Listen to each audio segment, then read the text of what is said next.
Hey, what's going on, everybody? Welcome to my All the Money in the World movie review. So, this is a Ridley Scott's latest movie that he's directed.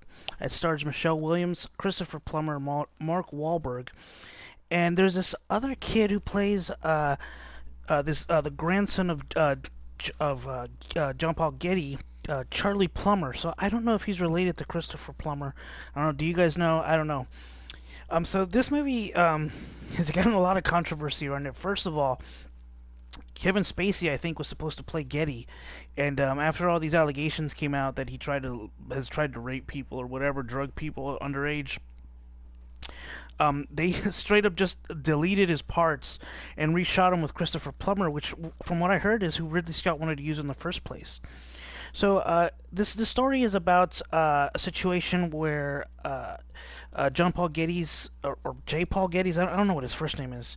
Anyway, Getty, one of his grandkids, got kidnapped in Italy, and they wanted this $17 million ransom. And I guess this happened in sometime in the 70s. It's based on a true story, and yeah, it's that whole dramatization of what happened. And at that point, Michelle Williams, who plays the mother, who married into the family, she's not a Getty.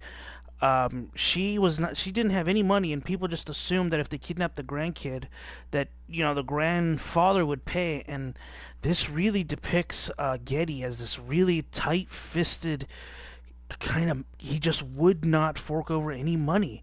He would like pinch every single penny, and in the end, you find out some other stuff how he was like avoiding taxes and man, it's kind of like you're confused what to think of him. Do you really want to negotiate with terrorists? I mean, like, I mean, who knows? It's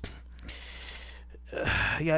At the time, Getty was the richest guy in the world. Now, I don't know much about Getty. I live in L.A., so I've never been to his Malibu house, but I have been to the Getty Center, which he was an avid art collector because there was a tax loophole where apparently his whole business was constructed as a family charity to avoid taxes. So he couldn't spend his money, but he could invest it. And buying art was considered an investment. So I've been to that center. It almost burned down like a month ago here in LA.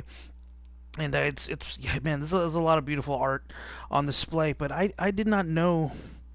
I don't know how Getty really was. As they really depict him as kind of like a cold person. Mark Wahlberg is sort of this investigator that works, investigator slash head of security for Getty, that gets paid to kind of go and try and figure out what the deal is with his grandson. And several months go by.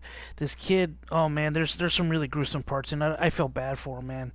It just this kid does nothing wrong. Just the fact that people would kidnap someone's grandson, and you don't know. I mean, why would you start torturing a kid? That it's just it's so messed up. And the reason the dad's not around is because, like I always say, you should never spoil your children.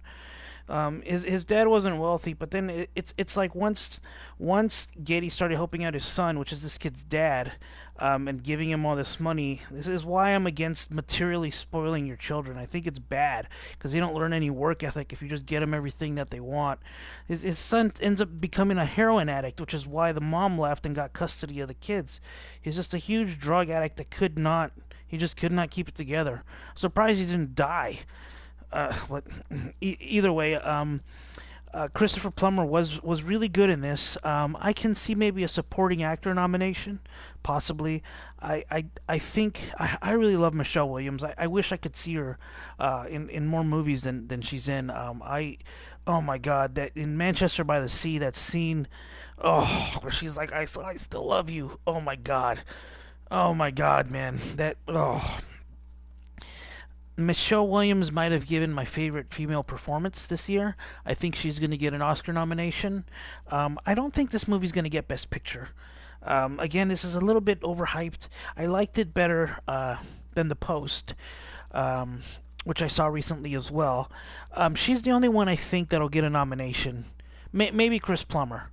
And there's another controversy about this movie because when they went and did the reshoots to take out Kevin Spacey, apparently the same sort of agency for Mark Wahlberg, they were able to get him like $1.2 million for the reshoots, and her all she got was per diem and like 3 meals a day. So there's a lot of like it's like wait what, and I'm like well I don't know a lot of the counter arguments to the whole wage gap thing is that well men don't negotiate more aggressively, and she didn't negotiate at all. It's just she was just like yeah just give me my $80 a day per diem and blah blah blah.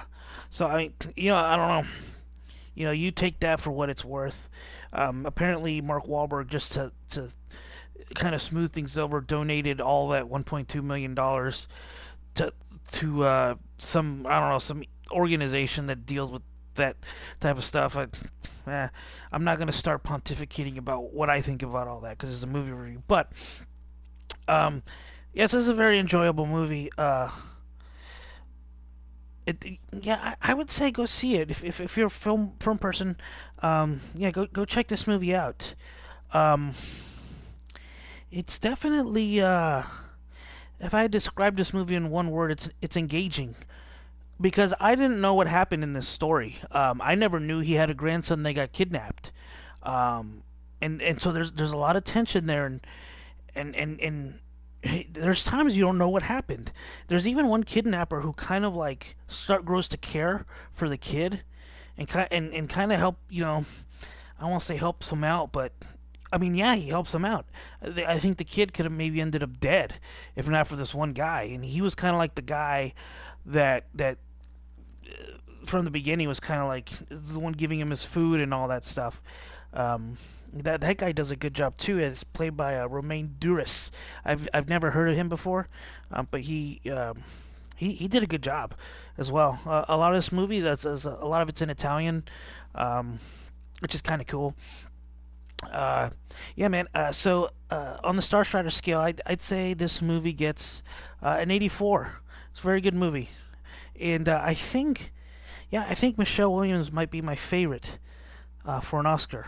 And I think this movie did come out last year in limited release, if I'm not mistaken. So I do think she's eligible, but I'm not certain.